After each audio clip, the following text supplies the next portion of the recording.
Welcome to our program tonight on the Neighborhood Watch and Hometown activity. With me tonight, our Bergen Fire Chief, Louis Sexton.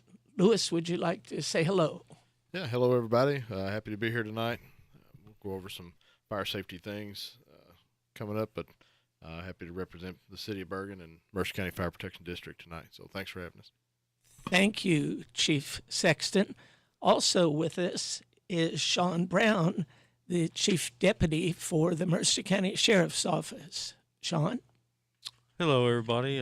Like Louis said, glad to be here.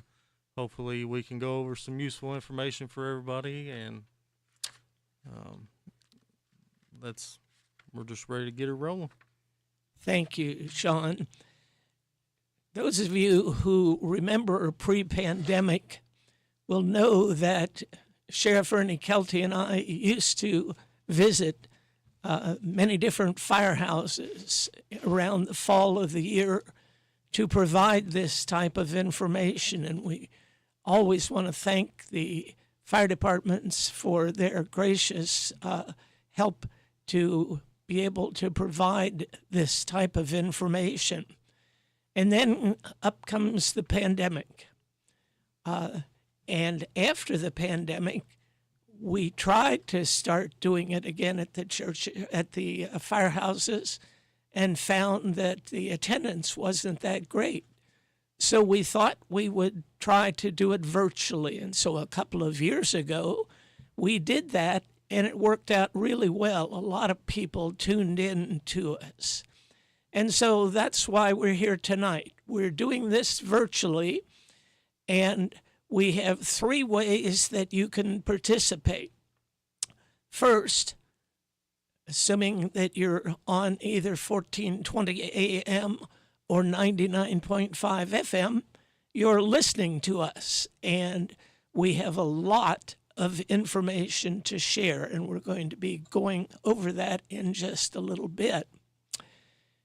Second of all, some of you already have tuned in via your computer on hometownlive.net.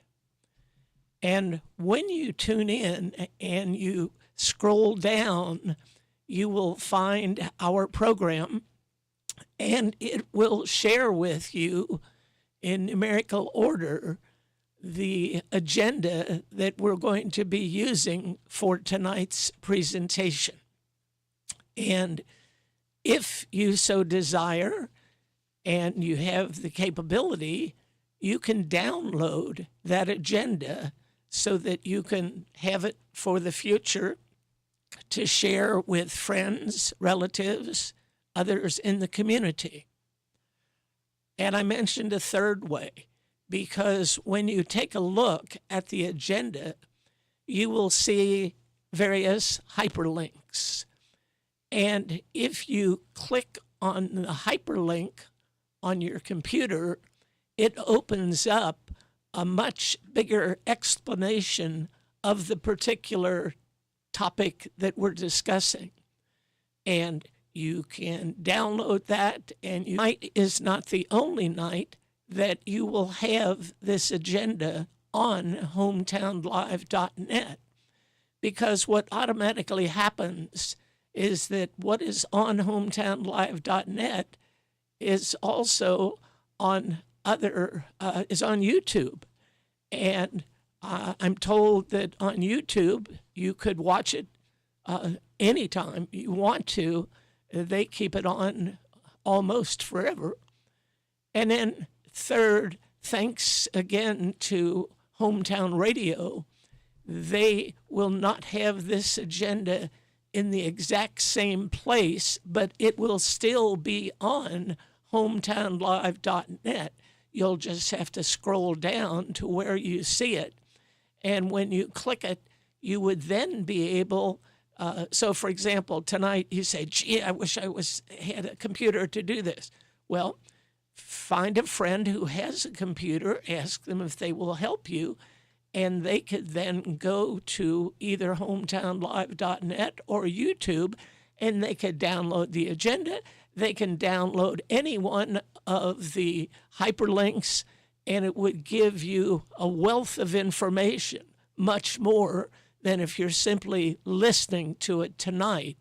Sure, you're going to hear some good stuff tonight, but the depth of being able to remember what was said will come if you're able to download it and download one or more of the hyperlinks showing the particular information that you have.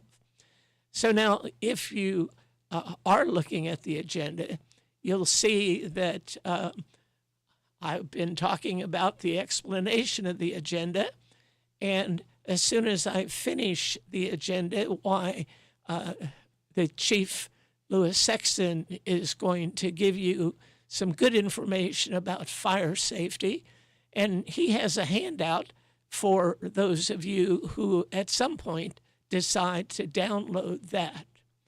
We will then talk about tips for fall and winter prevention. That'll be coming up fairly soon. Then practice evacuation when you change the smoke alarm batteries. And again, Louis will be talking about that, as well as the advantages of having a Knox box. And then Sean Brown is going to talk to you about current criminal activity in Mercer County, including scams that we will discuss that later as well. And having a partnership for a safer community, that's a book that has about 20-some pages in it that can be downloaded and gives you a wealth of information about ways to keep yourself, your family, and your neighborhood safe. Then we'll talk more about having a neighborhood watch. There are some people in the community who are interested in that and are listening tonight to learn more about that. We need to keep in mind that we have more citizens than we do law enforcement. The smaller the community, you don't have the tax base to be able to have as many law enforcement officers as you would like. And so that's where Neighborhood Watch comes in to provide tips that can be utilized to help law enforcement keep your community safe. And we're always looking for Neighborhood Watch captains. We'll then talk about terrorism, and there's a handout that you could download. And then disaster preparedness, family emergency communication plan, and we'll then talk about what the FBI has at no cost for you as long as you have a smartphone. And then personal situational awareness, a very important thing that all of us should be thinking about whenever we go out of our house. Then we've got basic disaster supplies kit. This gives you information as to what you should have. Making sure your house number is visible. We'll talk more about that. And knowing your school and daycare evacuation policies, and sharing your cell numbers with people that you know in other states, and knowing the location of weather shelters, especially if you live in an area where there are more mobile homes. Sheltering in place versus evacuation, enrolling in our emergency notification system, and then preparing an emergency kit, having an extra supply of prescription drugs, keeping limited supply of cash on hand, keeping your fuel tank at least half full. We'll be talking about why that's important. And storing at least 1 week, preferably 1 month of food or drink. We then have a handout on hands-only CPR. Keep in mind, if you and one other person are in a home and that other person has a heart attack or is not responding, who is the first responder? we'll talk about that. Then we'll talk about stopping the bleed, because if we don't, unfortunately, it can cause death. Then we're going to keep going and talk about first aid.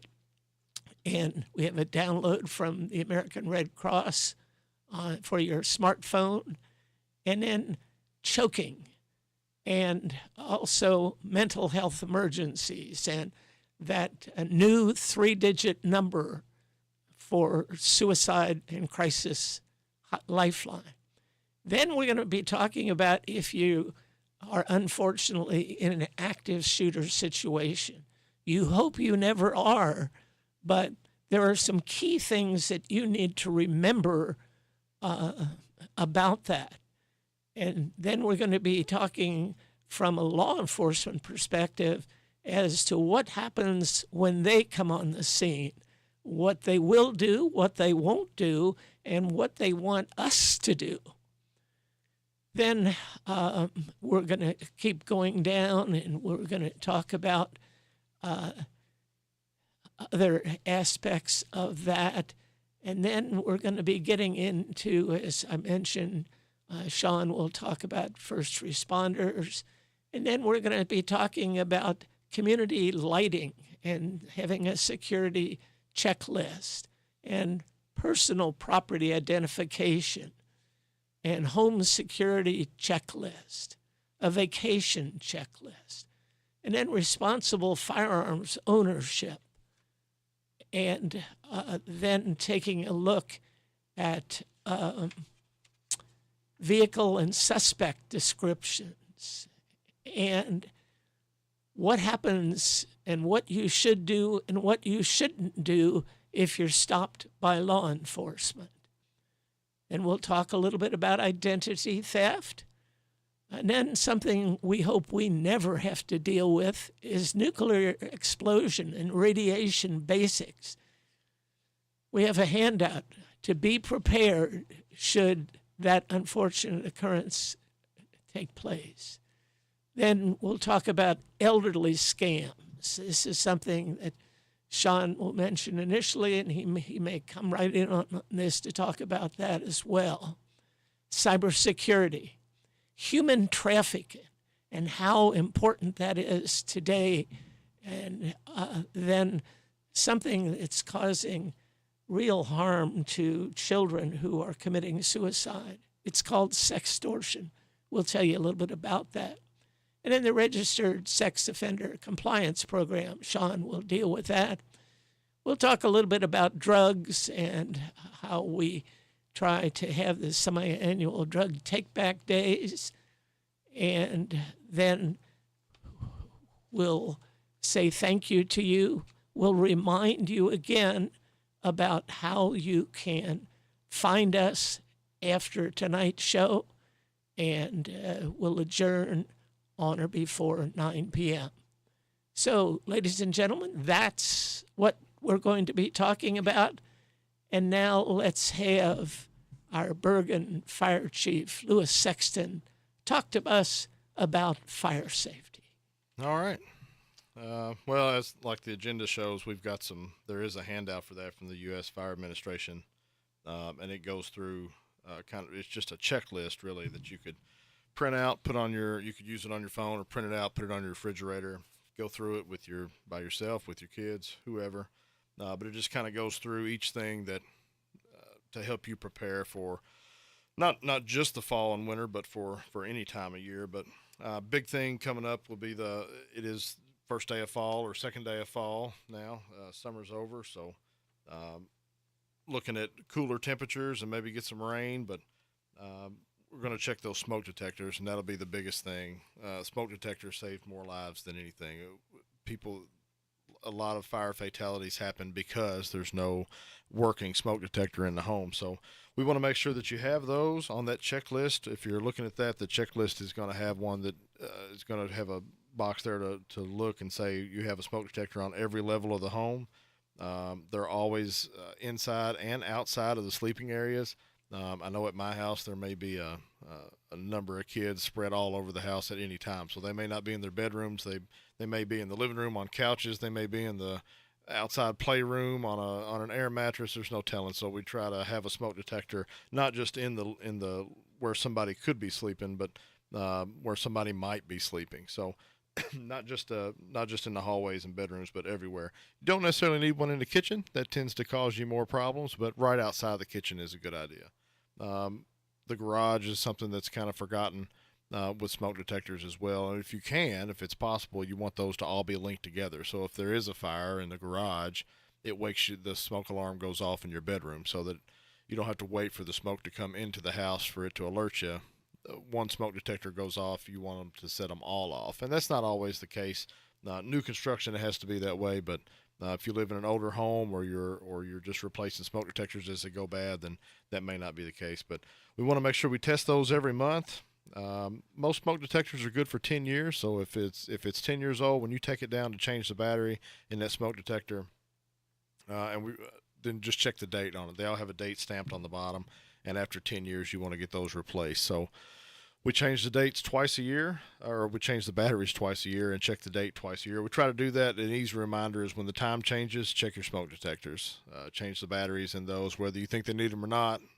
Just because they're not chirping and aggravating you doesn't mean that you don't want to go ahead and change the batteries. A lot of them now, if you replace that smoke detector, has a sealed 9-volt battery, so you don't even have to change them anymore. So you can't change them.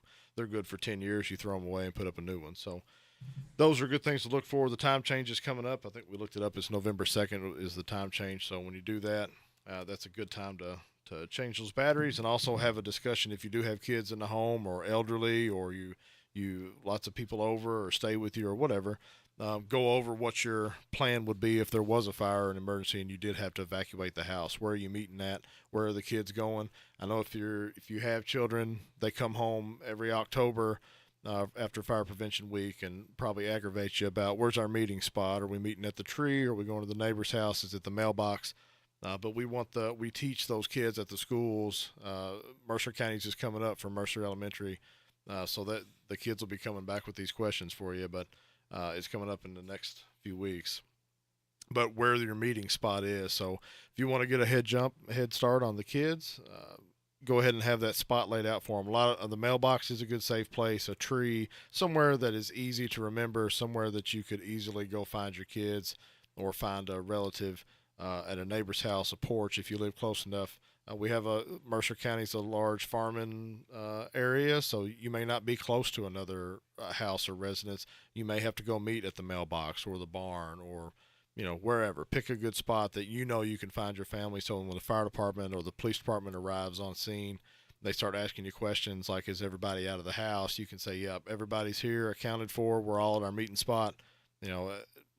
Everybody should be good. So that eases the burden on us. We still want to put that fire out and get inside and get that work done, but it makes us feel better that we know that everybody you know of is accounted for when we show up, and you're able to tell us that quickly.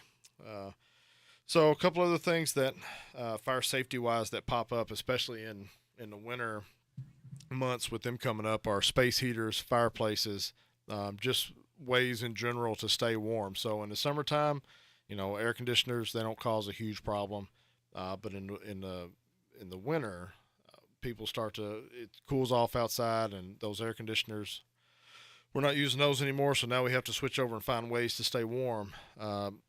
And space heaters are a way to do that. Fireplaces are a way to do that. Wood burning stoves, but we got to be careful with those. Our number of house fires increase in the wintertime quite a bit because of those things. So, and they're fine to use those things, but if you're using your fireplace and you're able, have that checked on, have it cleaned, have a chimney sweep come out, make sure that the fireplace is in good working condition. If you're going to use space heaters, be careful with them. Keep 3-foot minimum around those space heaters. Make sure they're not overloading the circuit. Don't use power strips. Plug them directly into the wall. Make sure there's nothing around them that could heat up and catch fire. You don't want your kids or anybody sleeping too close to them. So we want to keep a good distance away from those space heaters. If you're not going to be home and it's not crucial for that to be on, we want to turn those off if we can. turn those off while you're not home. There's nobody to watch them. If they were to get kicked over, most of them do have a safety device in them that would shut them off, but I wouldn't want to depend on that for my home safety. So you don't want an animal or a dog or something to knock over your heater while you're not home, and then you wind up with a fire. So be super careful with those. We realize everybody has to stay warm, and we want you to stay warm in the winter, but we just want you to be safe. Cooking safety, I'm just kind of looking at the list, the U.S. Fire Administration list that you can download there. Just kind of going down through it. Cooking safety, that kind of goes without saying, but if you're using your stove or using a grill or something, make sure you're being safe with that. All those things are a fire hazard. Make sure they're away from the house. If you're cooking indoors, make sure you're staying with it. We don't walk off. A lot of our calls for kitchen fires come from unattended food, or we call them careless cooks. But you start to cook something, you get distracted, the kid needs something, somebody pulls up, the phone rings, you start playing on your phone, whatever happens, and then whatever's on the stove gets left on the stove, and then that turns into a fire that gets into your cabinets, and then we have a mess. So we want to avoid that. Just be careful and paying attention to what's going on while you're cooking. Candles, with the chance of severe weather or some power outages, things like that, candles are a good way for free light and whatever. We want to be careful with those as well. Don't let the kids be playing with those, and we want to keep those away from things that obviously an open flame could cause trouble with. So just kind of review on that is your smoke alarms, change those batteries twice a year, make sure they're working, put them in places. Even if you don't think there needs to be one, you're not really going to have too many. At the minimum, please have at least one in your house. And if you don't, reach out to your local fire department. I know City of Harrodsburg, Mercer County Fire Protection District, the City of Bergen, any of those. If you don't have a smoke detector and don't have the means to get a smoke detector, please reach out to us, and we'd be happy to provide one for you. We'll find one somehow. There is a Red Cross grant that the departments are a part of. So we can usually get detectors within a day or so and get those to you. We'll be happy to put them up, or you can put them up yourself. But we would much rather you reach out to us and us be able to provide you one than you go to bed at night without having one. So if you don't have smoke detectors in your home, please reach out to the local fire station, whichever one is closest to you, wherever you live in the county or the city. Reach out to the closest fire station and tell them what you need, and they'll be happy to help you with that. Change those batteries twice a year. Whenever the time changes, make sure the kids have a good idea of where to go. If you do have to escape the house or leave the house for some reason, make sure they're aware of your phone numbers. Make sure they understand that, not to go back inside for anything, including the pets. The pets will get out before you do. Typically, those pets want to get out of there. They'll wake you up first a lot of times, but those pets want to go. So if they can get out, they'll get out. So make sure the kids understand and adults understand not to go back inside for your pets. We will gladly search for them and bring them out to you if they can't get out, but we don't want you to go back inside of a burning building to try to get those. So make sure your kids and everybody understands 911 and 911 on a cell phone. Wherever you are in the county, inside of Mercer County, may determine where that 911 call goes. So you can call 911 from a landline or from your cell phone. Even if that cell phone doesn't have service, you should be able to call 911 from it. But where you are in the county may determine which 911 center answers that call, and don't let that discourage you. Tell them what you need, what your emergency is, and they'll get it to the right place and dispatch the correct people. So if you live down at the lake, somebody from Mercer County uses a Bluegrass 911, which is located in Garrett County. But if you live at the lake, you may get a Garrett County dispatch that answers like that. Or if you live more towards Washington County, your cell phone may direct you that way. Don't let that discourage you. Just tell them what your problem is, and they'll get you to the right place. Last thing on our agenda is the Knox Box program, and I'm unsure of the city of Harrodsburg, but Mercer County and the city of Bergen are using the Knox Box program. I think the city probably is too. But if you have a commercial business that you would like, the Knox Box program gives the fire department or the police department access to your building after hours. So it's a secure box that would mount on your property somewhere, that only fire and police have a very specific key just for this county. They have a key too, so that after hours, should your fire alarm be going off or there be some sort of emergency, rather than having to break something to gain entry into your property, we could make entry using the master key that you, or the key that you provide in that box that is secure and nobody else would have access to. So that's if you have questions about that, please reach out to the local fire departments, Harrodsburg, Bergen, Mercer County. Any of those can help you with that and get you the information. There's handouts for that as well. There's some information to that, and there's some different boxes you can get for different applications. So it is a handy program. We certainly appreciate it as the fire department. I know the police department would too. You know, if we can pull up to a Dollar General or a bank or a convenience store at 2 a.m. for a fire alarm going off, and rather than have to break a door or a window or wait for a key holder to show up, it's really easy for us to just make entry into there, no damage, make sure everything's okay, reset your alarm, and get out of there. And if there is something wrong, we're in there quick with no damage, and we can take care of it for you. So the Knox Box program is a good thing. So if you have questions about that, by all means, reach out to us, and we'd be glad to help with that. I think that's it. We'll talk some more about CPR and stuff in a little while, but fire safety wise, I think we hit it all. But make sure you download that check sheet. It's a good thing, fun little thing. Takes 5-10 minutes to go over with your kids and family members. Make sure your house is good to go, especially time change coming up. Perfect time to do those smoke detectors, do them with the kids so they know where they are and what they sound like. Review those escape plans and be ready for fire prevention coming up in the schools in October, because they're going to come home with questions. So I think that's it. Lewis, thank you very much. That was really helpful information, and appreciate that. Unfortunately, we know that we have criminal activity in Mercer County. Wish we didn't, but the person who can tell us most about that is Sean Brown, our chief deputy. Thanks, Earl. Well, right now, this time of year, with winter coming in, holidays coming in, thefts are going to pick up a lot more. We get a bunch of them now already, a lot of delivery items that are left on porches, at the end of driveways. That's the big thing right now is thefts. And, drugs, that's another big one. It's always a big one. I think, that's kind of the root to all the evil. The drug use feeds the theft, and that it's just I don't know what we can do to slow the drug use down. We're trying all we can. And another thing that we're seeing every day, multiple times a day, is the scams. One of the big ones, I'm sure everybody's getting the phone calls saying that it's somebody from the sheriff's office, and they've either missed jury duty or some other, court appearance. They're asking folks to meet them in locations to give them cash to do away with the warrant. First off, if you have a warrant, we're not going to call you and tell you about it. Anything court related, you're probably not going to get phone calls about. You're going to get that, through some kind of certified letter in the mail.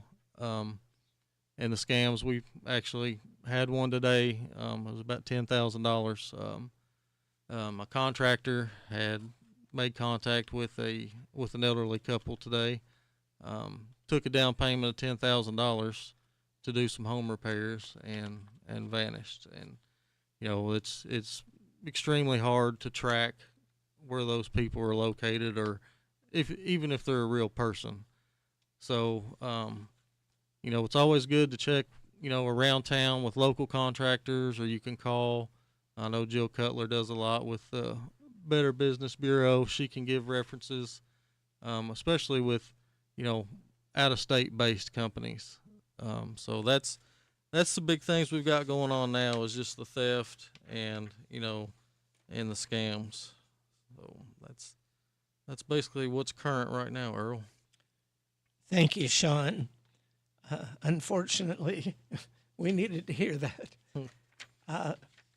Next on our agenda, we have something called the Partnership for a Safer Community. It's a 20-some page booklet that has checklists and a lot of different information, the role of neighborhood watch members, what citizens should know about terrorism and on down the page, I would encourage you that if you would like to see that and you are only listening tonight, that you find somebody with a computer that would be able to download this for you. It contains a wealth of information that hopefully you can use. The next thing that I want to talk about is the fact that terrorism, one thinks about that as overseas or in some of the major communities in the United States. And there's a handout that you can download called the 8 Signs of Terrorism. First would be surveillance, where terrorists would likely observe a chosen target during the planning phase of an operation. Second sign may be inquiries, where bad people are attempting to gain information about a place or a person or an operation pertaining to the target. Then it's called tests of security, where terrorists may test a target's security to gather data to see how easy it is for them to get into a particular area, or whether they can't because alarms go off. And then fundraising. Although this is a tough sign to pick up on, it's one of the most important, because without funding, terrorist activity will come to a dramatic halt. And then once you have the funds, acquiring supplies. Terrorists may purchase or steal explosives, weapons, ammunition, or attempt to store harmful chemical equipment. And then you will notice the 6th thing, suspicious or out-of-place behavior. Profiling individuals is wrong. However, profiling behaviors may indicate suspicious behavior. Sometimes suspicious people just don't belong, or a behavior seems out of place. And then 7, you have dry runs. Before executing the final operation, terrorists may engage in practice sessions. Finally, deploying the assets and getting into position. If you see any of this kind of activity going on, let your sheriff's office or your law enforcement agency be aware of what you're seeing. It could very much help you and your neighbors as well. Next, we want to talk about disaster preparedness, and we need to keep in mind that one of those disasters might be having a child go missing. If you have a smartphone, you can simply go to your app store and download the FBI's Child ID app. It's free, and every year thousands of children go missing. This new FBI app can help. Simply download it from the App Store, and on it, put the latest photos of your child. Enter key information about him or her, and update it regularly. In the unlikely event that your child does go missing, you can quickly email the photos and information to authorities. The app also includes safety advice and checklists for parents. And please be assured that no information about you or your child will be collected or stored by the FBI. So keep that in mind. It's free. Download it and help your child to be safety. Next, keep in mind that there are certain ways for you to enhance your personal safety via what's referred to as situational awareness or personal situational awareness. Keep in mind that simply means that when you go into a store, you see what is the easiest way to get out of that store. Are there a couple of exits? Are there only one? If you're meeting someone there, sit close to where you can see who's coming in and who's coming out. If someone is coming, it might be the summertime, and you got a person that's coming in with a big overcoat and carrying some type of bag. Does that look suspicious? Yes, it does. Who are you going to tell about it? Perhaps this store has security officers. If they do, tell them about it. If not, you may want to call 911 yourself to indicate what you've seen, where you are, and where that particular person is at the present time. There are electronic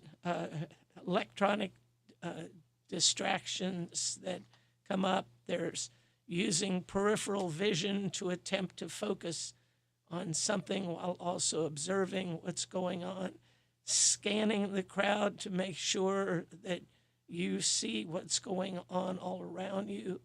Again, we talked about exits, about protecting your back. Maybe you want to be sitting at a table that's against the wall or something so that you don't have surprises.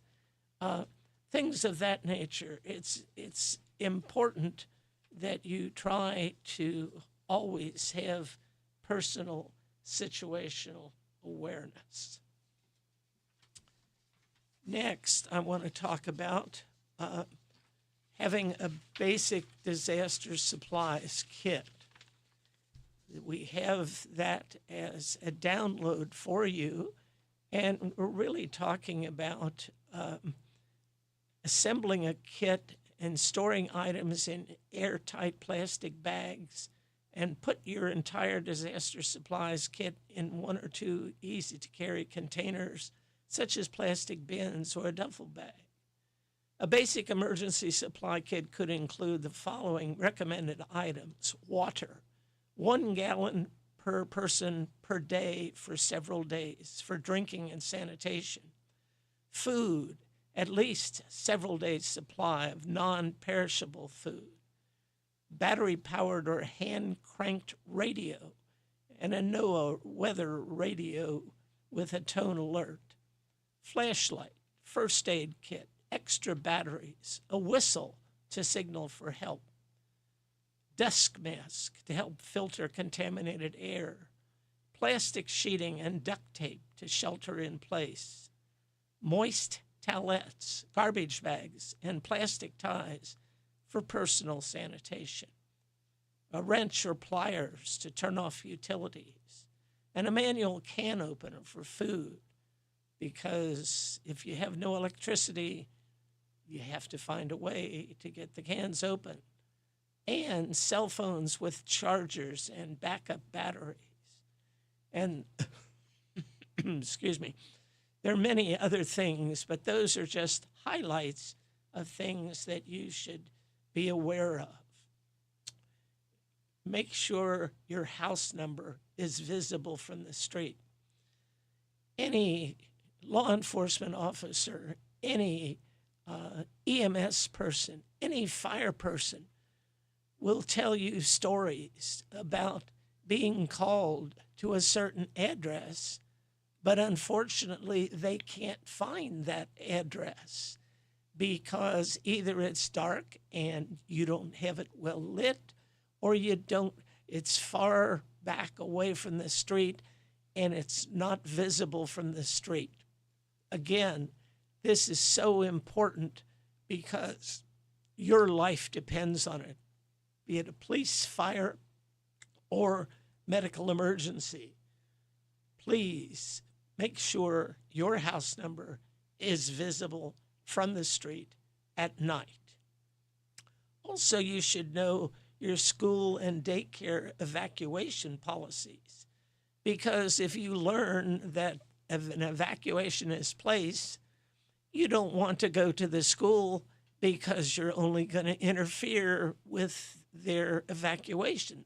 You want to know where to go, and that's something you learn as a parent from the school situation. Then you also want to share cell numbers with a friend in another state. For example, let's say you have a friend in Arizona and he has all of your family's cell numbers. And in turn, you have all of his cell phone numbers for he and his family.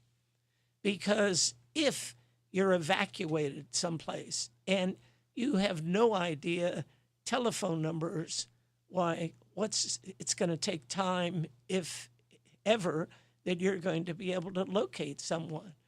But if you have your friend and say, look, we have been evacuated to Nebraska, here's where we are, please call my family members and let them know I'm safe, and I'll communicate with them as soon as I can.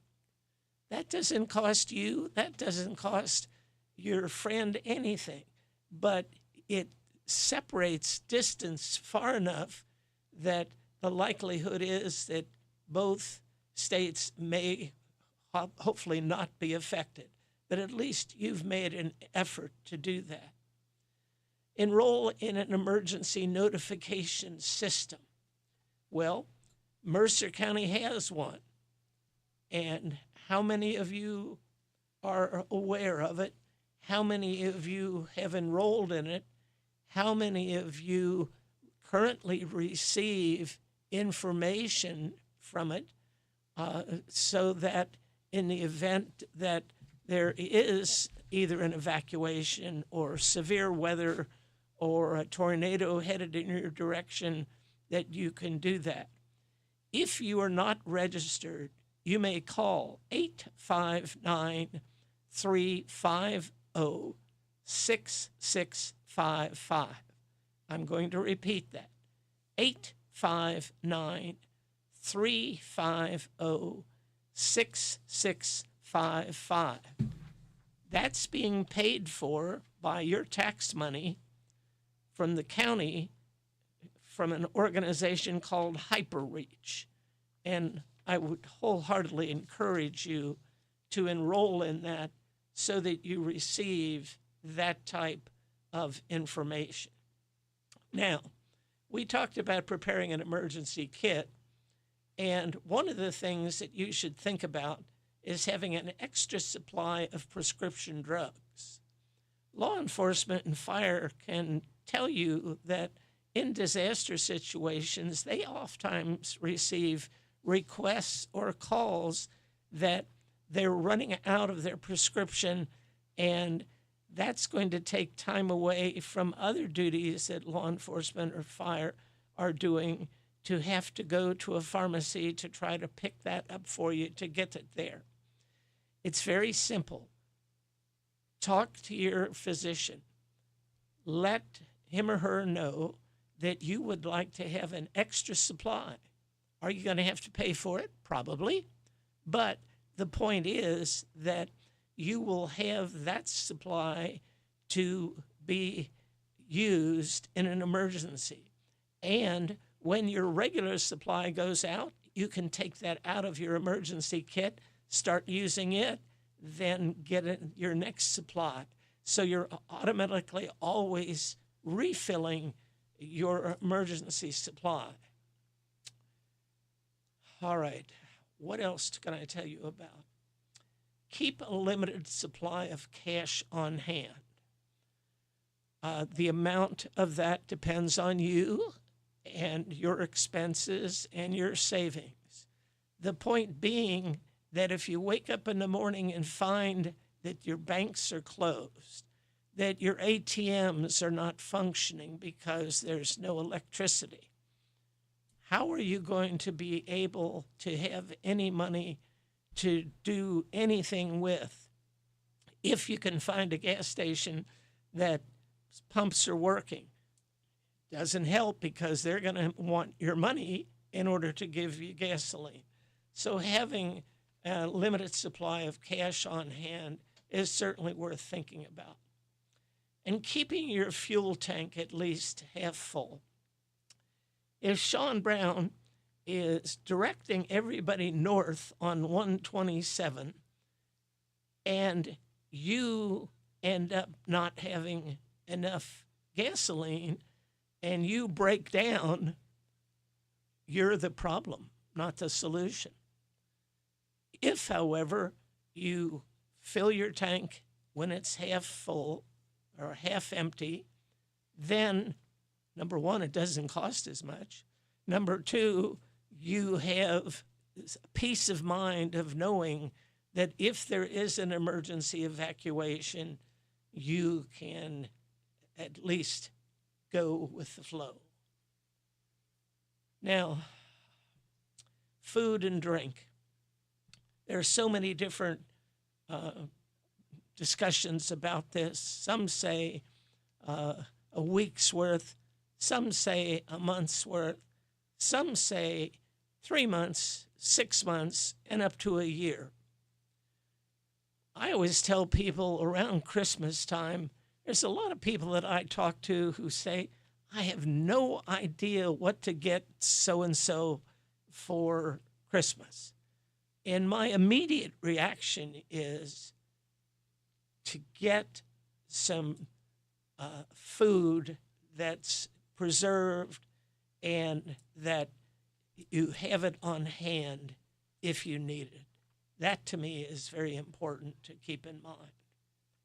Now, the next thing that Lewis and or Sean may want to jump in relates to hands-only CPR. There is a download on this, and it's so important to remember that if you and your loved one are there and something happens to him or her, what are you going to do? Sure, you're going to try to call 911, no question about it. But if for some reason 911 isn't working, who is the first responder? It's you. And by knowing simple things to do to be able to apply hands-only CPR, and not only is it in this handout, but you can go online and just Google hands-only CPR. You will see videos on how to do it. You will see handouts on how to do it. The thing that I'm simply trying to remind you is that if there's two people there and someone goes down, you are the first responder until the other responders respond to your 911 call. And the more you can do to do that, you're going to be saving a life, and that life could be one of your loved ones. Either of you want to comment on that? Yeah, I know the fire departments are kind of pushing for the hands-only CPR deal. We've done a couple of classes for some local churches that have taught hands-only CPR. It's very fast, but like Dr. Macher said, it's real easy to go on YouTube, watch a quick 2-minute video. It's 2 steps: dial 911, take your hands and push down firmly on the center of the chest as fast as you. We teach the song "Staying Alive." If you can hum that in your head, that kind of gets you the rate of compressions. But it really does make a big difference. The faster CPR starts for somebody that is down, the better. But dial 911, put your phone on speaker, dial 911, lay it beside the patient, start that hands-only CPR. And then if you want to take that further, by all means, reach out and find an actual CPR class so that you can learn 2 rescuer CPR and the proper ways to use an AED. And you see AEDs everywhere now, in Walmart, the mall, anywhere you go, there's usually an AED on the wall, and a quick 4-hour class, and you'll be well versed in how to use that and CPR, a little more advanced CPR. But by all means, hands-only CPR is a great thing. So if you're interested in that, Google it, YouTube it. Look at there's a link to it, to the sheet on the agenda here. So by all means, check that out. And when Lewis said AED, he's talking about automatic external defibrillator. That's what that refers to. And a lot of the churches are starting to have that as well. And even the churches are having different committees that can respond for something like that. Yeah, it's the AEDs have become much more affordable in the past several years, and they're smaller, they're more affordable. There's some grants out there for them, and you're seeing them pop up everywhere. The churches have them, and a lot of the churches are forming, medical teams. They have nurses and paramedics and doctors that are part of their congregation, so they're creating medical teams that respond first. So, and it's a great thing. The sooner a person that needs help can get help, the better. But we will encourage you still activate those teams and do hands-only CPR, but 911 is the first step of that. And I realize that a disaster that may not be working or may be delayed, but for normal everyday things, dial 911, put it on speakerphone, and start giving care if you can. There's a number of families who one of the partners has heart problems, and they are actually buying these for the home as well, if affordable. But because the AED is more effective, but as Lewis said, doing the hands-only CPR is very important to get started. It makes a big difference in CPR getting started early, and you're not going to do it wrong. Just hands and watch the video. It's a 2-minute class, so watch the video, hands in the center of the chest, push down hard and fast, and that really is all there is to it, and you can make a big difference. And when you weigh it, let's suppose you do it too hard and you break a rib. What's more important, having your life or having a broken rib? That person, you all can laugh about it later, I hope. They're not worried about the injury at that point, but the CPR is much more important. Right. Sean, you have anything? Also, like he said, the sooner the better. A lot of times we'll be dispatched to the same call, and we'll get there before fire or EMS. It was just this year, everybody in our office is now CPR certified. So, if we get there first, we can go ahead and get that going until fire or EMS gets there. Yeah, you just never know where each of the fire, police, or EMS are located based on the need.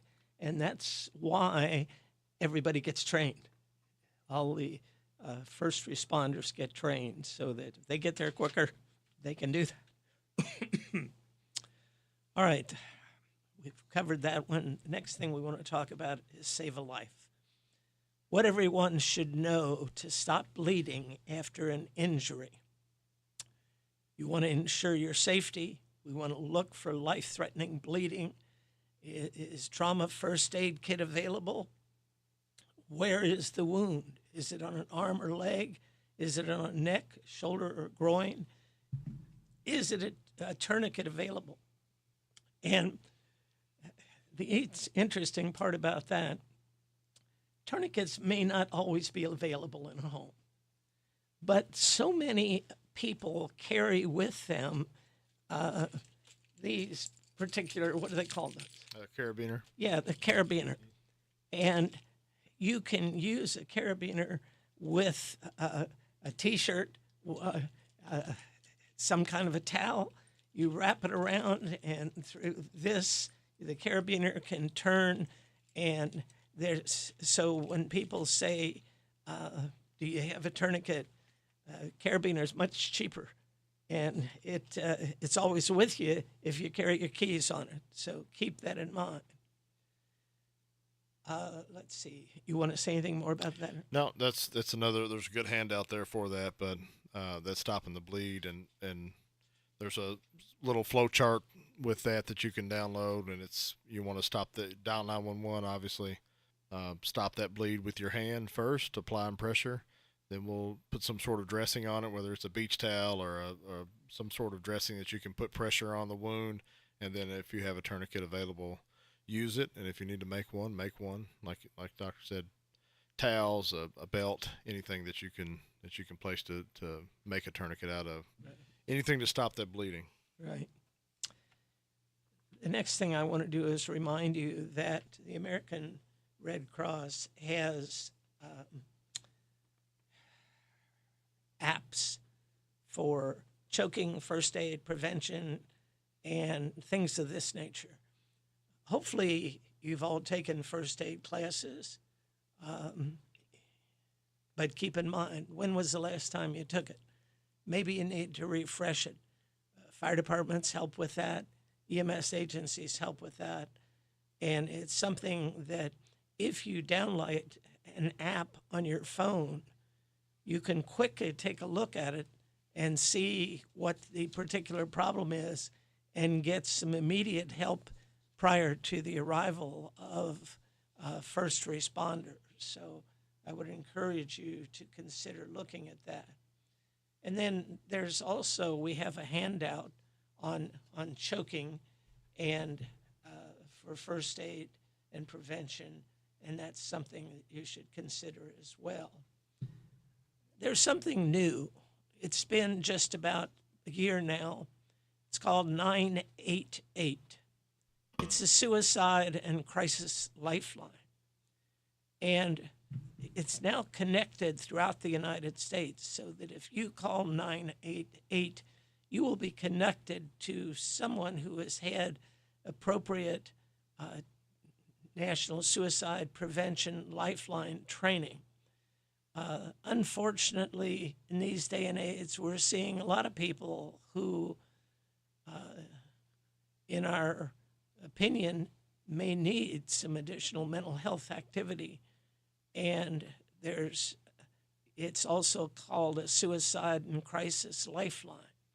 So keep in mind that 3-digit number, 988, if you run across or if someone you know of is having a mental health type of an emergency situation. Now, this next one is going to take probably all three of us at some point to talk about because it's a terrible thing, but it keeps happening. Active shooter situations. Sometimes bad people do bad things. The warning signs may vary and motivations are different. We need to be prepared for the worst and be aware of our surroundings and have a survival plan. It's simple, 3 words: run, hide, and fight. In running, you always try to escape and encourage others to do so. Leave your belongings behind. Use stairs instead of elevators and escalators. Help others and prevent entry of those people who don't know that it is occurring in that particular area. Always keep your hands high and visible with your fingers spread apart for first responders. Why is that? Very simple. First responders want to go home at night to their families. And when they see somebody, they know there's an active shooter situation going on, they're seeing people running at them. How are they going to figure out whether they're good guys or bad guys? But if you have your hands held up high with your fingers spread, that is an indicator to them that you're not a threat to them at this particular point. You need to call 911 when safe and give as much detail as possible. And why is that important? It's important because as the first responders are coming, the more that they know about the perpetrators, the better they are able to plan for how they're going to stop the situation from occurring. And so the number of suspects, their locations, what are they wearing? Are they including armor types of weapons? Approximately how many shots have been fired? When was the last time you heard some gunfire? Your current location, the number of people with you. Are there any injuries, types, and or hostages? All of that you take into consideration during the run phase. The next phase is hide. If you can't run immediately, hide and quietly turn out the lights, lock and block doors, silence cell phones, conceal behind large objects, and remain quiet. Now, maybe if you hide for a little bit and you see that the shots are going in other directions and you see your way clear to get out, you can go back to the run phase. If not, stay in the hide phase. And don't automatically open the door unless you're sure who's on the other side, because we've had many cases where the perpetrator knocks on the door and says, "It's all safe now, come out." And you open the door and in comes the perpetrator with his or her weapons. So be very careful about that. The last phase, fight. You know yourself what you're capable of doing. I can only say that if you decide to act with aggression. There's no rules of fighting at that point. It's act with aggression. Neutralize the shooter and commit to incapacitate that person. Now, while we as citizens are doing that, we need to be aware that we've called 911 and the first responders are on their way. And Sean, what are the first responders going to be doing? Sure, Earl. You know, our main priority when we get there is to find that shooter and stop that shooter. The quicker that we can identify him, get to him, neutralize that, that's safety for everybody else that's still in the building. You know, especially in a small town, it's going to be hard. Because you know a lot of people. You know the kids. You know the teachers.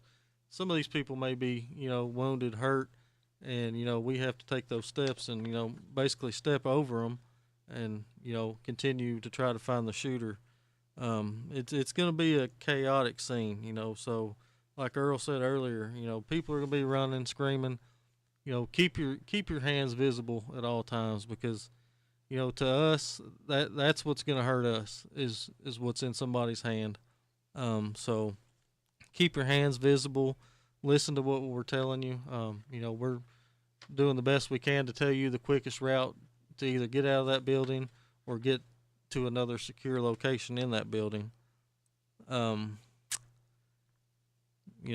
the big thing. We have to neutralize that threat before we can get EMS, fire, and all the other responders in to start helping getting the wounded out. Yeah, you may have heard that some of the large cities have some additional advanced planning, but they've got more people. And so they have a situation where law enforcement's going to go in and try to neutralize the shooter. But as law enforcement is going in and they've got enough people, they can safeguard some areas where the wounded are, and they can then let EMS and fire to come in to those safe areas. But in a small town, as Sean said, that's going to be kind of difficult, and we're just going to have to be sure that we wait for law enforcement to do its job. Any other comments from either one of you? Yeah, I mean, we try to get together at least once every year, and we do, a mock scenario of the school shooting. We'll have the fire departments, we'll have EMS, we'll have other law enforcement agencies surrounding, coming, and we're just playing that scenario out just like it's, a real situation. So, as chaotic as it will be, we've run through this several times, so we all know what we're supposed to be doing if and when, this does happen. Same for us. I mean, we do the training with them as well, but our protocol is to stage and wait for the police to secure the area. So we're kind of at the mercy of them, at the law enforcement, to get inside, secure those areas, neutralize that threat or the shooter, and then they give us the all clear to start coming into the building and triaging and treating people. So, and I think as they get more resources on scene, Mercer County's small, it's got limited resources, but when an event like that happens, obviously there's help coming from other counties and other Everywhere. agencies. So help's going to come from everywhere. So, and as those arrive, once they get, they get situated and get a task, then we can up that incident to where responders can start making their way inside into those safe zones that you were talking about. So, but until that extra help gets there, the fire and EMS agencies are kind of at a standby. We're taking care of people that have came outside of the building, that have evacuated. We're setting up triage areas, transport areas, but it is all kind of waiting on law enforcement to locate that shooter. Right. There, to close this part out, I would say a couple of things. One, if you're involved or your organization is involved in an active shooter situation, guess who's going to want to talk to you as soon as possible? The media, the press. And I want to put some caution there because law enforcement has a case to build against the shooters. And if you, as a witness to that, are telling other people about this, as opposed to law enforcement first, and be guided by what law enforcement and the county attorneys say, it's not wise to talk to news media initially. Talk to law enforcement, talk to the county attorneys. They will then let you know what they need and what would be prudent for them to make a case. And the other thing is the FBI did a study on these incidents recently, the last one being period 2000 to 2024. And during that time frame, there were 533 incidents that met the definition of the FBI. Of that, about 1,300 were killed, 2,400 were injured. 95% of the aggressors were male. 95% of the time, there was just one perp. And the target, 42%, were commercial buildings, 25% open space, 14% education, 8% government, and healthcare, 4%. Most of the time, a handgun was used, about 80% of the time. 58% of the time, the perpetrators were apprehended. Some are still at large. 19% were killed by law enforcement. Just to give you some idea. All right, now let's go on to community lighting. And Sean, you want to talk about this? Sure, like we, talked about thefts being big earlier. Lighting's a huge deterrent. A bad guy doesn't want to walk up on a porch with, good lighting. Also, shrubs, bushes, I know people can, forget about that sometimes, get a little overgrown. But, keep those trimmed up, at least, clear from your windows. And locks is another big thing, secure locks. But make sure you put them, on the inside where you're able to get out and you don't lock yourself in. And we've had a couple people that have put them on backwards and to go back and fix those. But, locks, lighting's probably the biggest one though, just keeping everything clear, lit up, and that's probably your biggest deterrent. And I know that the sheriff's office does a great service for the community for when people go on vacation and they notify law enforcement when they're leaving and when they're going to be returning. Sure, they can call up, give us the dates they'll be on vacation, and we'll put it on our extra patrol security checklist. It'll go up on the board. That way all the shifts know the dates and times, if there's supposed to be certain vehicles there, if there's not supposed to be any vehicles there. So just any information that you can give us, we'll post it up and we'll make some extra patrols and make sure everything's secure. But the one very important thing is that if you tell law enforcement you're coming back on the 25th of the month and you come back on the 23rd of the month and you don't tell them that, you might find a weapon in your face. Yes, sir. Yeah, at least give us a heads up, 'cause like you said, especially if we don't know you, you're probably not going to get the best welcome home. All right. Sean, you did a good job on that. What's next in terms of home security checklist and having a video, safety deposit box, et cetera? Sure. A lot of people, if you've got, it doesn't even have to be expensive things, just the things in your house. If you want to walk through the house, take a quick video, on your phone of where certain things are at. You can even do photos, but something just to keep a log of, this was here when we left. Okay, we get home, it's still here.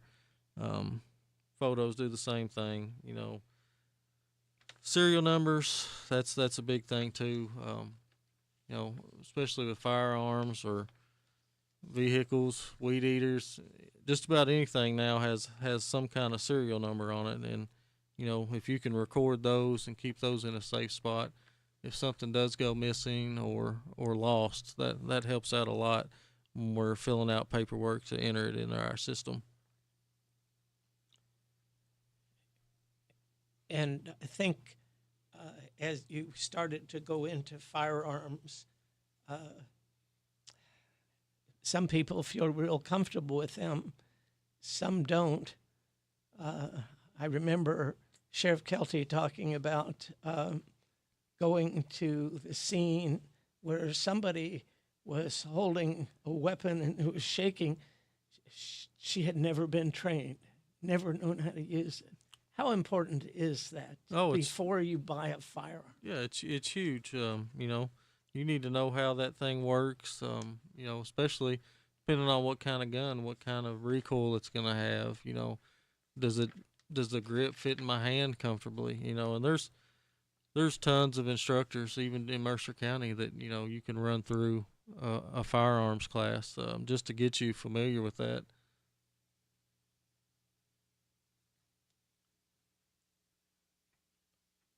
All right.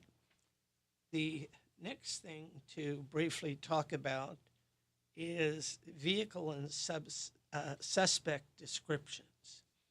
Folks, you'll see that in some of the handouts that we have available for you, but I'm often told of the stories where somebody calls 911 and they say that there's an emergency situation, there's people breaking into this, or they've just stolen a car, and they don't give any other information.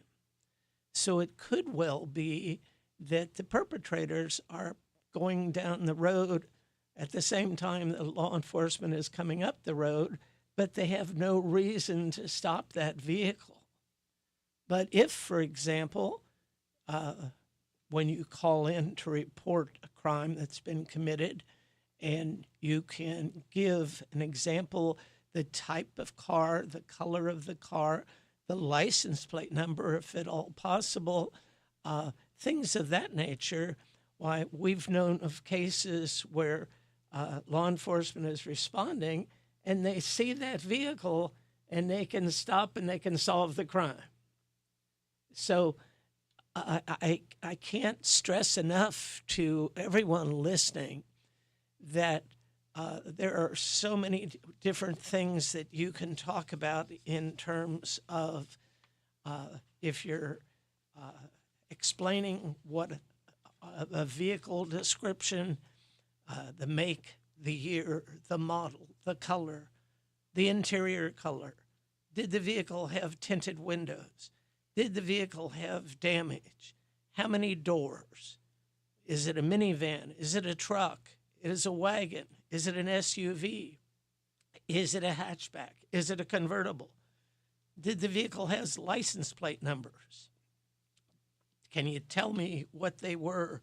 Do you know what state? And was there anyone in the front seat? Anybody in the back seat? What did the driver look like? What direction did the car come from? What direction did the car leave? Did the vehicle make any noises, such as a muffler or engine or something of that nature? And then we take a look at the suspect description. The more that you can answer on this checklist, the better it is. Sex, race, age, height, weight. Was the person wearing a hat or a shirt or a coat or a tie or pants or shoes? Did they have a weapon? Was it a pistol, a revolver, a rifle, a knife? How about the hair color or the length of the hair? How about eye color, glasses, mustaches, beard, sideburns, complexion, tattoos, amputations, scars, speech impediment or accent, any distinguishable gait or limp? The more that you can help law enforcement, the more that law enforcement can help you is the best way that we can say that. Now, let's, Sean, talk about what to do if you stop someone. Do they panic? Do they go faster?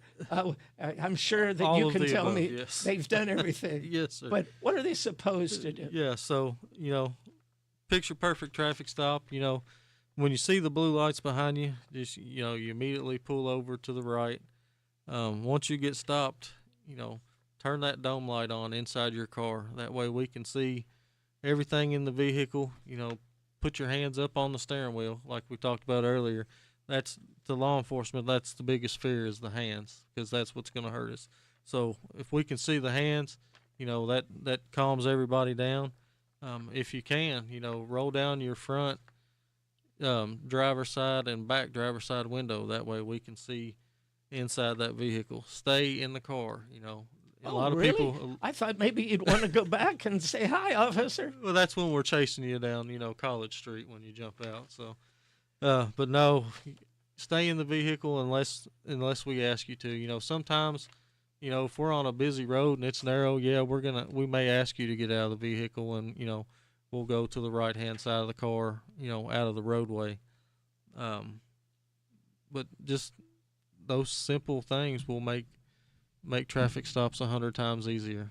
Just do what we ask you to do, and it'll go pretty smooth. Now, what about you look in your rear vision mirror, let's say it's daylight, and you see somebody that is trying to get you to pull over, but it doesn't look like a law enforcement vehicle. That's a good one. You can always call our dispatch center and say, hey, there's this vehicle behind me. It's got blue lights in it. Can you verify or, check with whoever's working to make sure that it is legitimate law enforcement that's behind me? Yeah, I think that's important because we've had some crimes like that in Mercer County Yes, in the sir. past where unauthorized people who think that it's fun to play like a police officer. Right, right, yeah. I mean, it's not going to hurt to call in and just verify that is, one of us behind them. Right. All right. Next thing to talk about is identity theft, and there are so many different ways to talk about that. I think that the best thing is for you to just take a look at the handouts that we've provided for that type of information. I told you when I was covering the agenda that I hate to even talk about this one, but we have a handout that says, "Be prepared for a nuclear explosion," because they can cause a significant damage and casualties from blast, from heat, and from radiation. But you can keep your family safe by knowing what to do and being prepared if it occurs. This is not something I'm going to sit here and read to you or talk to you about, because it's something you should study on your own. But it's important to get inside, if at all possible, and go to a lower portion of the house, go to the basement or middle of the building, stay inside for at least 24 hours unless local authorities tell you otherwise. And it's just something that we all hope never happens, but we've included it tonight because we want you to be aware that there are guidelines for that. Now, Sean was talking before about scams, and there are a number of elderly scams that that we see here in Mercer County and elsewhere. And Sean, just give us some examples of what you've seen. Sure. You've got charity scams. There's some funeral scams, like we talked about earlier, government imposter scams, grandparent scams, internet scams, investment scams, Medicare, reverse mortgage, romance, also sweepstakes. They'll call and tell you that you've hit the $10 million jackpot, but they need you to send $700 in Target gift cards to get it. So, it's anything and everything nowadays that people are coming up with scams on. And our governor in Kentucky has set up a website called Team Kentucky Stop Scams. That's Team Kentucky Stop Scams. And it shows you how to avoid a scam, how to report a scam, and how to recover a scam. The terrible part about it is that Kentuckians alone lost over $74 million to scams in 2024. Over 68% of the scams are initiated online. And of the scam victims, 30% reported the scam caused a decline in their mental health.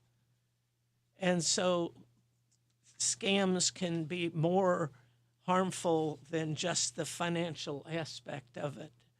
And we want you to be safe.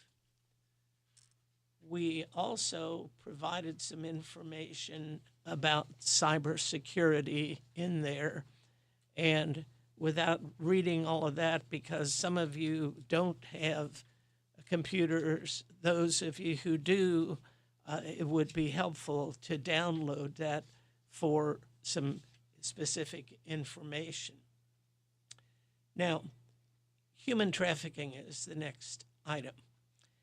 And sometimes it's referred to as forced labor, sometimes it's referred to as or labor trafficking, and sometimes referred to as sex trafficking. We're not making law enforcement officers out of any of you, but we are trying to do is to give you some ideas that might help you to recognize sex trafficking or labor trafficking, and then where to timely report. You'll notice I said timely, because if you don't, other people can be adversely affected. There are 50 million people worldwide, and they're either in slavery or forced marriage. It's a $150 billion profit. No wonder so many perpetrators are involved in it. And to recognize sex trafficking, it occurs when individuals are made to perform commercial sex through the use of forced, fraud, or coercion. Any child under 18 who's involved in commercial sex is legally a victim of trafficking, regardless of whether there is a third party involved. People may be experiencing sex trafficking if they want to stop participating in commercial sex but feel scared or are unable to leave the situation. Or they disclose they were reluctant to engage in commercial sex, but someone pressured them into it. They live where they work or are transported by guards between home and workplace. Are children who live with who or are dependent on family members with a substance use problem or who is abusive. They might have a pimp or a manager in the commercial sex industry. They may work in an industry where it may be common to be pressured into performing sex acts for money, such as a strip club, an illicit cantina, a go-go bar, or illicit massage business. And they may have a controlling parent or guardian or romantic partner or sponsor who will not allow them to meet or speak with anyone, or who monitors their movements, spending, or communications. If you happen to observe something like that, you may want to, as we say, see something, say something. You know, a lot of times when you see something, it's nothing. But sometimes it has been something, and if you don't timely report it, someone or people may suffer. So it's often best to do the reporting and let the appropriate law enforcement agencies make the right decision. So that was sex trafficking. Also, there is a way of recognizing labor trafficking, and that includes situations where men, women, and children are forced to work because of debt, immigration status, threat, and violence. Keeping victims isolated physically or emotionally is a key method of control in most labor trafficking situations. That does not mean you never cross paths with people who are experiencing trafficking. Feel pressured by their employer to stay in a job or situation they want to leave. Owe money to an employer or recruiter who are not paid what they were promised or are owed. Do not have control of their passport or other identity documents. Are living and working in isolated conditions, largely cut off from interaction with others or support systems. Appear to be monitored by another person when talking or interacting with others, and are working in dangerous situations or conditions without proper safety gear, training, adequate breaks, or other protections, and are living in dangerous, overcrowded, or inhumane conditions provided by an employer. If you find that you have seen something like that, the DHS, Department of Homeland Security, counter human trafficking tip line is 1-866-347-2423. I'll repeat that, 1-866-347-2423. So we've covered human trafficking. I want to remind folks that you are listening to WHBN Harrodsburg, the Rooster, your voice, your community voice since 1955, heard on FM 99.5 and AM 1420. The next thing that I want to mention to you is sextortion. This is a fast-growing crime, targets teen boys, and here's what's going on. Red flags to watch out for. A person reaching out as a stranger. It should raise alarm bells. If you don't share mutual friends with a stranger you receive messages from, or if a profile looks unusual, blurry, or highly edited. In some cases, the accounts are highly believable, having been hacked from a real teenager or curated with photos over months. The conversation quickly turns sexual. Teens should be alarmed if a new follower immediately guides a conversation to a romantic or sexual nature. User insists on texting instead. Predators often ask to move the conversation off social media onto a private text platform or another encrypted messaging service, which makes it harder for victims to keep a paper trail. The language is unusual because scammers may be non-native English speakers. Poorly grammar or unusual language can also be a tip-off that someone is taking on a fake identity. Sextortion occurs when a predator using a fake or hacked account engages in sexual conversation with you online and then blackmails you, often with nude photos you exchanged or sexually explicit messages. The crime can happen even if you never send a nude photos, with the blackmailers using artificial intelligence to generate highly believable messages. The most common victims of financial extortions are teen boys ages 14 to 17. In extreme cases, it can be connected to suicide off within 24 hours, because when a young person is threatened, they're so embarrassed they don't want to tell their parents. Wrong. No matter what the situation, talk with your teenagers, make sure they understand that no matter what it is, you can always tell your parents or guardians what's going on. Never extort to anything like what we've just discussed. Let's see, what else do we have to talk about? Drugs. The Mercer County Sheriff's Office sponsors drug take-back days twice a year. Usually we do it at the same time as the national DEA does it, so that we can take advantage of the publicity they get. We also put it out on the Mercer County Sheriff's Office Facebook. The Harrodsburg Herald is kind enough to put it out for us.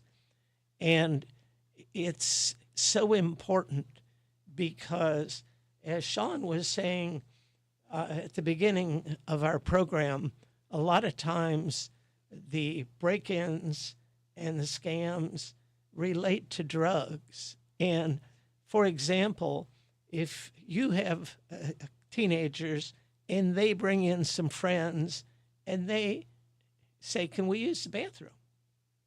Well, if you have your drugs in an unlocked case in the bathroom, that is one way that those drugs can get into the hands of wrong people.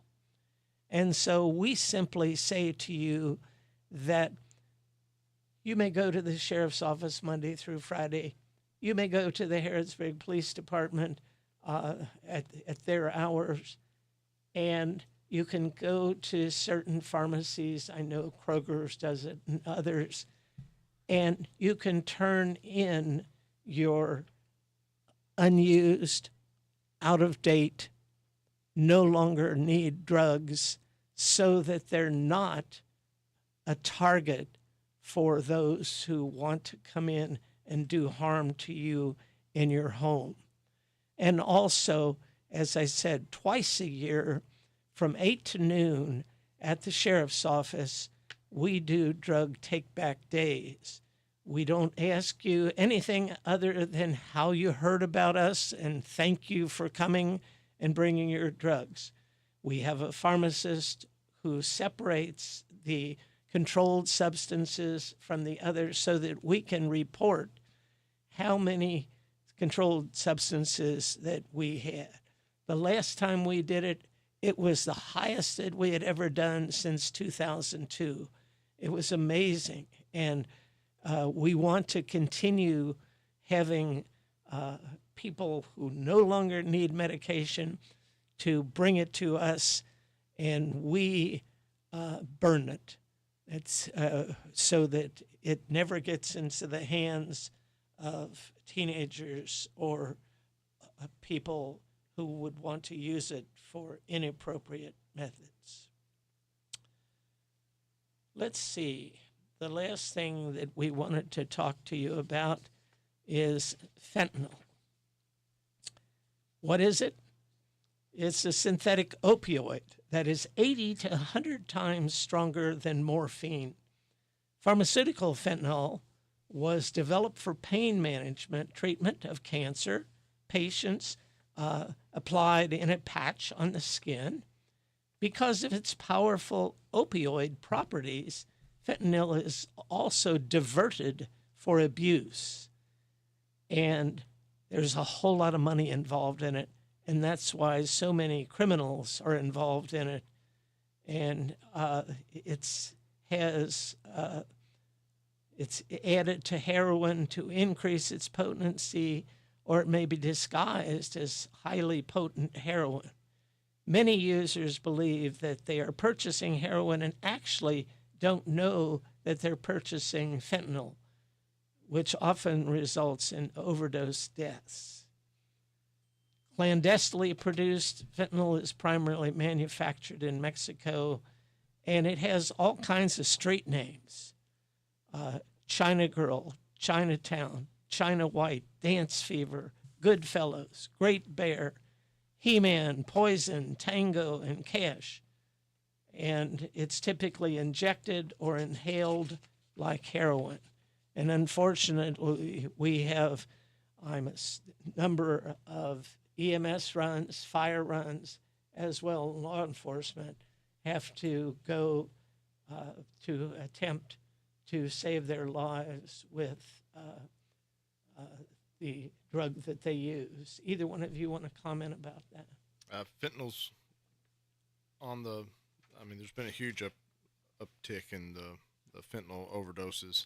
And I think it's exactly what you said. They don't realize that there's fentanyl in whatever they had purchased. So it's a big problem. It's not just in it's in Mercer County. It's all across the states, across the country. But yeah, fentanyl is on the rise, and but that's one of those things you just need to recognize the overdose. Dial 911 if they're not breathing. Start CPR. But the big thing is to recognize something's happened, that there is an overdose, and make sure you're calling 911. As far as Narcan goes, there's Narcan dispensers throughout the county. They're at the local fire stations. They're outside in the large purple boxes. So there's Narcan available there if you feel like you need it or need it in a home or wherever. And you carry it on your apparatus? All the fire department vehicles are carrying Narcan. Obviously, EMS has Narcan, and they can treat you even further. I think sheriff's office also has, and local PD's got Harrisburg PD's got Narcan. So I want to thank you, Chief Lewis Sexton from the Bergen Fire Department, for sharing information about fire safety and the extra comments he's making about such things that we've talked about, drugs and CPR. Do you have any closing comments that you would like to share with our listeners? no, I'm happy to be here tonight. Appreciate you having us on. If you've got questions about anything that we talked about from the fire and EMS side, by all means, reach out to your local firehouse. Which one is closest to you? There's 8 firehouses in Mercer County, plus the city of Bergen and city of Harrodsburg. So if you've got questions about CPR, if you've got questions about Narcan or 911, whatever, reach out to those fire stations. If you see the ambulance out, talk to those men and women. If you see them out at the store, tell them thank you, and we appreciate you having us on. Thank you. It's been our honor to have you here tonight to share this information. And the same thing, Sean Brown, the Chief Deputy, we thank you for taking time out of your busy schedule to come. Are there any things that you would like to share before we close? I know we pushed out a lot of information tonight, but like you said, maybe one little bit of this, is going to help one person, and that's what we do this for. So I want to thank Dr. Motzer, Hometown Radio, for allowing us to put this out there. And like Lewis said, if you all have any questions about anything, feel free to call the sheriff's office, and we can get you handouts. I know Dr. Motzer has paper copies of everything we went over tonight. So if anybody needs anything, get a hold of the sheriff's office, and we'll make sure that you get the paperwork that you're wanting.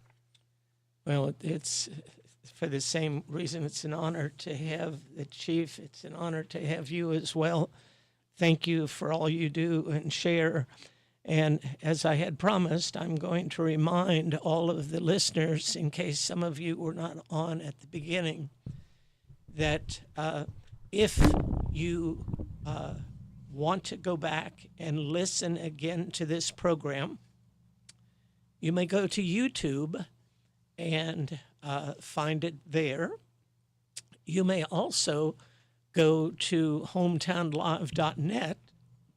The actual title may be moved into another part, but just scroll down to find it. And you can see the agenda, and you can see where the hyperlinks are, and you can download the agenda, and you can download the hyperlinks. We tried to make it as easy as possible for listeners, not only during this program, but also afterwards. This is not a one-stop shop. You can go back, you can download, you can read the materials, and again, if you have any questions, both the law enforcement and fire have indicated what to do. So, thank you very much to Hometown Radio for doing this for us. It's a great community service, and we thank you very much, and we turn you back over to WHBN.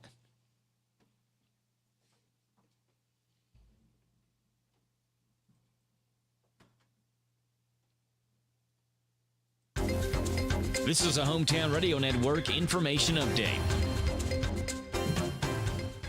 Multiple lawmakers are calling for the resignation of Fayette County School Superintendent Dr. Demetrius Liggins, as well as Fayette County Board Chair Tyler Murphy. State Rep Matt Lockett and Senator Donald Douglas, both who represent the Nicholasville area, are joining other lawmakers like Senator Chris McDaniel, who are calling for Liggins and Murphy to resign. This comes as issues with the budget, projected shortfall, and unaccounted for dollars in a contingency fund. Both Liggins and Murphy did issue statements saying they're both focused on the success of our students, while Liggins called the move from Lockett in particular, quote, political theater.